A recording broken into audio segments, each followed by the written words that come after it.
All right, today we're gonna work on another one of the support vehicles.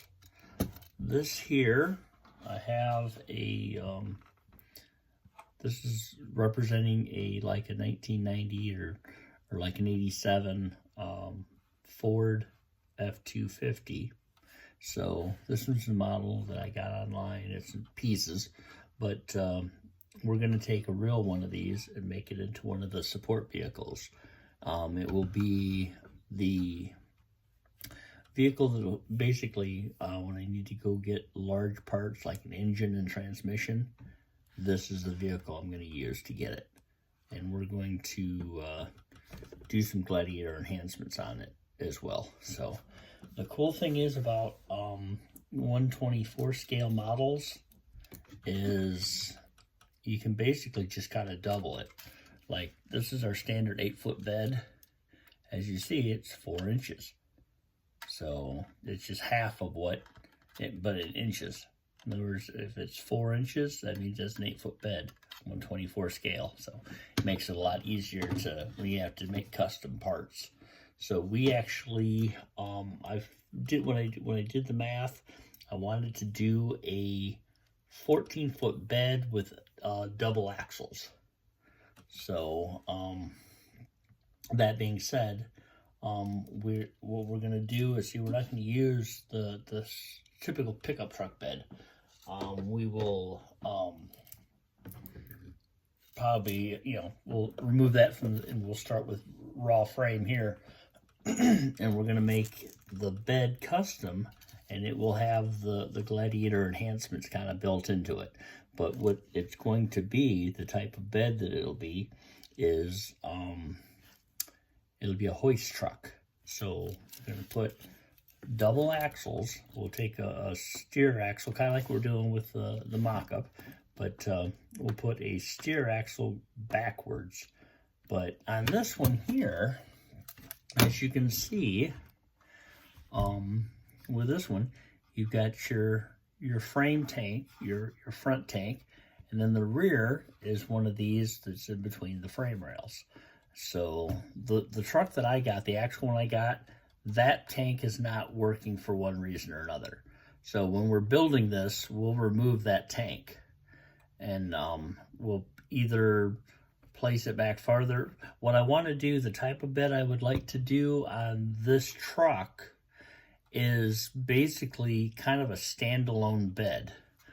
Basically the rails, let's say we'll use this piece here to represent, because this is similar to the size of the frame if you look at it here, and we know that these frames are about 8 inches, 6 to 8 inches, I believe they are, depends on where you're at in the frame. So if we put this piece up to that, we can actually see that it's a little bit smaller. So this would represent like a 3-inch tube. In this scale, it looks like it would be about a 3-inch tube, because if that's 6, it's about 6 to 8, so that's about half. So this would be good to use when we make our bed for this. So the only thing we need to do is get inner tape measure here. So if we're doing, gotta do a little math here. I'm not really a fan of math, but you have to have it. But so basically, if you're gonna do a 14-foot long bed, then 124 scale, that would be 7 inches long. This piece is not long enough, so get a fresh one and cut it. So kind of get things out of the way. Yes, I am not the most organized person, but I try. So move this out of the way so we can get our cutter here, our little cutter here, and I think I do need to get some measuring marks on this thing. I have to get like a sticker type tape measure and kind of put it on here so I can put our marks down or mount this onto a bigger piece of material. But all right, so we take this piece. That side looks a little rough, so we'll measure from this side here. We want to get it at 7 inches. 2 pieces at 7 inches. So right at the 7 mark is right there. Right there. So we got some of the old cuttings caught in there, so we want to get this right flush against there. All right, right about there. Not having to trim too much off. All right, so we got that there. Actually, let's get 2 of these. We can cut them both at once.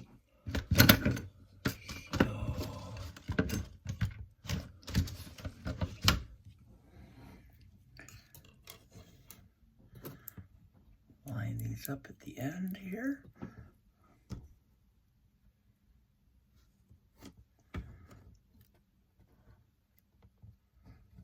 All right, there we go. Got 2 pieces the same size. Okay, we're off maybe sliver, not much, but I'll trim that. Actually, there we go. Okay, so we got 2 starting pieces here. So basically what we're gonna do is, and I'm gonna do that on the real one as well, is on the real trucks, the real one that I've got is an 87, and it's a diesel, and needs a little bit of repair. It's been sitting for 15 years, so when I got it, so it needs some work to it. But what I will do, God willing, maybe this next spring, we'll get the bed off of there, and what we'll do is I will probably try and find another truck like this, and get a junk one, and just buy the rear frame section. And then what I'll do is start on this one. In other words, put the cross members on.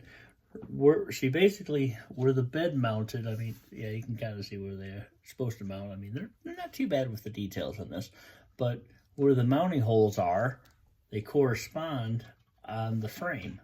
So what we'll do is we'll put our cross members in, at these points here, and then we'll put our longitudinal ones on there, so we get our length. Once that gets all welded up, then we'll sit there and actually we'll do we're gonna mimic the body a little bit here just to start it. It doesn't have to be, curved like this, but, just to start it. And once we get that section started, and we'll measure off, because it's a pretty complicated hoist that I don't know, my goal, I guess, is pretty entailed. But basically how it's going to work is, let me set these down. We'll just take this piece to give an example here. But in between the axles, I gotta find a piece that's actually the right, I gotta find a little short piece so I can kind of demonstrate this. But all right, forgive me, it's gonna be a little crude here, but we'll do our best. Okay, basically what it'll be is when it's folded up, it'll be all enclosed. Like I said, we're gonna make this body look like the Gladiator enhancement, so it's gonna have the double axles and all that kind of stuff. But basically, when it's all folded up, it's gonna have 4 legs, and they'll be, when in the closed position, it'll be like this. Well, it'll be a lot shorter, but anyways.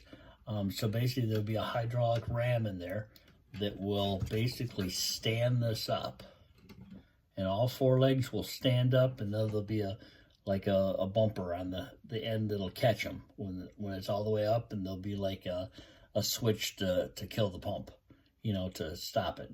So basically, when it's all folded up, it'll be like this. And then what'll happen is this whole top section will be a I-beam rail system. It'll be like a like a jib crane, but it just won't move. But the whole system will come up, and you know, from down here, it'll come up like that, and it'll as you see, it reaches out past the vehicle, and then there'll be another section inside of that that will there'll be like a length of chain, the whole thing welded to it, a length of chain, and then there'll be a gear on each side, and there'll be a shaft, and those gears will actually walk down the welded chain, which will actually make it telescope out like about 5 to 7 feet. So basically, not only did it reach out, but it will come all the way back. So basically, if I gave this an example here, so after it reaches out, then this center section will roll all the way out, and then this will be hovering over like the vehicle that you're going to pull the engine out of, or on the ground, or whatever else, wherever you got to pick it up. There'll be 4 electric hoists. Oh, this will all run on a generator too. 4 electric hoists. You lift up the engine, and I'm actually going to have a carriage that the engine will sit in. So you basically lift it up, mount it. The carriage will have engine mounts on it, and you know, be able to hold the transmission too. But then you have little loops that can put the chains up to, lift the whole carriage up, and then this whole thing will walk back into the bed, and it'll set it down, and then the whole system will fold back down again. It'll be one complete unit. So this will be a massive truck, because like I said, it's going to have another axle right here, plus about maybe 4 feet of length behind that axle. So this truck will be a pretty long unit. So it's an antique, since it's you know, old. You can't get antique plates on them, but it'll also be considered a commercial vehicle because it's got that third axle. Some states don't really bother with that. I had a vehicle that had 3 axles in Florida, and nobody bothered it. Nobody really cared. No, you know, Florida's pretty lenient. They don't have inspections and stuff like that. But I heard that in the state where I'm at, that if you put another axle on a vehicle, they consider it automatically a commercial vehicle. Even though it's a commercial vehicle, though, it's still considered private use because you're not using it for a business. Because technically, you could take a semi-truck, you know, hook it to your 5th-wheel camper and go on vacation, and you don't have to stop at the scales because it's not a commercial vehicle at that point. If you could prove that you're not in business for anything. I mean, if it's a business vehicle all the time, and then you just haul your camper trailer, well, then you're still a commercial vehicle. But if you license it as an RV or whatever, you know, then, you know, and some states even have to have the RVs have to get weighed and stuff like that. But it's not considered a commercial vehicle. So anyways, so we got to sit there. We're going to have on the back of this thing, it does have 3/4 ton suspension. Actually, it's 1 ton. I believe it's a 1 ton, because the gross vehicle weight ratio is like 9,000 pounds, or like 8,900 and something, but about 9,000 pounds. But you can actually get license plates for 10,000 pounds and whatnot. But it depends on what you're using it for. Like I said, this one's going to be limited use. Probably do more sitting than it will be driving. But like I said, it's got a 6.9 diesel engine. And it's got 410 axles. And it is only 2-wheel drive. But when we put a second axle, like I said, I'm going to have to move this tank, because the way I have mounted on other trucks, I've put another axle on there, is what I did is I see if you look closely here, you can see that the leaf springs are on the outside of the frame. Well, you can actually,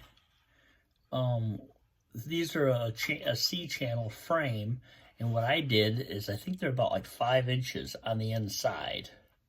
Or it's a little over 5 inches. I think it's 6 inches. So you get a piece of 5-inch channel, and you can actually run it in between there.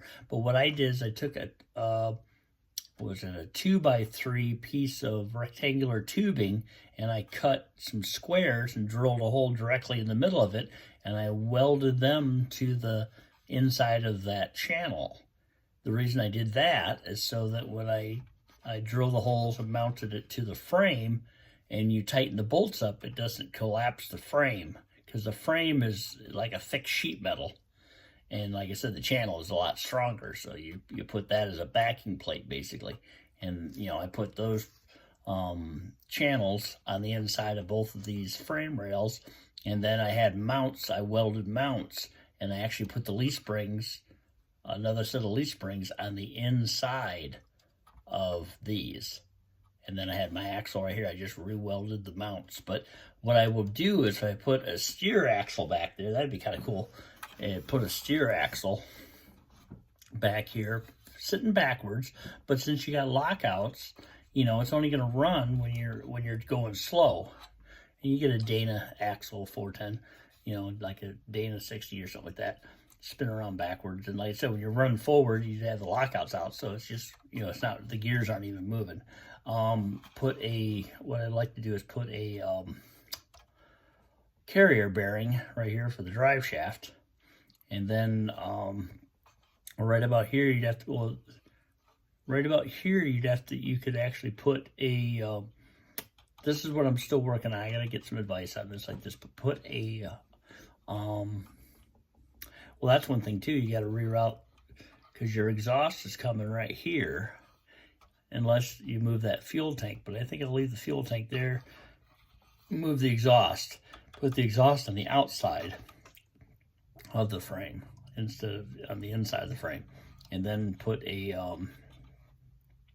transfer case backwards, but it has to be a divorced one, fully divorced. Goes straight through here to this, and then you have your output, instead of facing this way going forward, it'd be here going backwards, and then you'd have a carrier bearing right here. So the like I said, the unit would run backwards, but only at slow speeds, obviously, you know. And then it would carrier bearing, and then you'd have this go into your rear axle. But like I said, what I want to do is get this rear axle,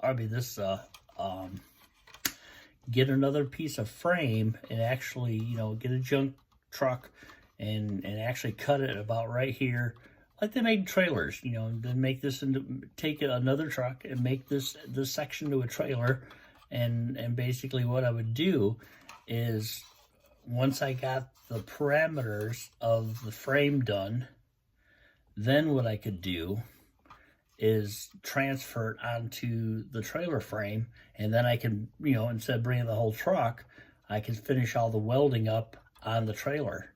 And then once it's all complete, all I have to do is just, you know, lift it up off of there, back this under, stick it out of here. So like I said, that's just I'll probably go ahead and do some cutting on this thing, because it's kind of boring to watch, you know, cutting the pieces. But I will get a few of the pieces cut for this thing. But I'm just kind of, this is one of the support vehicles here, and we'll probably go ahead and do the nose cone thing too. Like I said, this one it's pretty much stripped, but we do got the hood. The hood did come with this one, but I just left it off. I put everything in a little box, keep everything organized.